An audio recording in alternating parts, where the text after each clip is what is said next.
প্রতি সপ্তাহে নতুন নতুন ভূতের গল্প শুনতে সাবস্ক্রাইব করুন ওয়াও সং চ্যানেলটিকে, আর সাথে থাকা বেল আইকনও প্রেস করতে ভুলবেন না। রাতের বেলা গ্রামের নির্জন রাস্তা ধরে হেঁটে যাচ্ছিল রবি। মেঘে ঢাকা আকাশ, ঝিঝি পোকার ডাক আর হালকা ঠান্ডা বাতাসে এক অদ্ভুত শূন্যতা ছিল। আচমকা একটি ঝোপ থেকে কাপা গলায় কেউ ডাকল, রবি, আমার সাহায্য দরকার। ভয় পেয়ে একটু থেমে গিয়েছিল রবি, কিন্তু কৌতূহলের কারণে সামনে এগোল।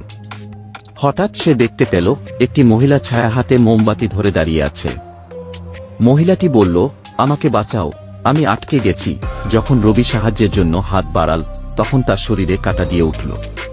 মহিলাটি আসলে বাস্তবে নেই, তার শরীরটি হাওয়ার মতো এক মুহূর্তে ছায়ায় পরিণত হল। তার হাতের মোমবাতি নিভে গেল, আর সেই ছায়া ঘিরে ধরল রবিকে। রবি দেখল আশেপাশে লোকজন নেই, সে ফাঁদে পড়েছে। রবি পালাতে চেষ্টা করল, কিন্তু সেই ছায়া তাকে গ্রাস করতে লাগল। সে চিৎকার করতে চাইল, কিন্তু গলা দিয়ে কোনো শব্দ বের হচ্ছিল না। শেষমেশ সে মাটিতে ঢলে পড়ল, আর সেই ছায়াটি ধীরে ধীরে তার শরীরের সাথে মিশে গেল। কিছুক্ষণ পর গ্রামের লোকেরা রাস্তায় রবির কোট পরে থাকতে দেখে ভাবল সে হারিয়ে গেছে। কিন্তু কেউ জানল না, রবি আসলে হারিয়ে যায়নি। সে ছায়ায় পরিণত হয়ে এই রাস্তাতেই রাতভর অপেক্ষায় থাকে তার পরবর্তী শিকার ধরার জন্য।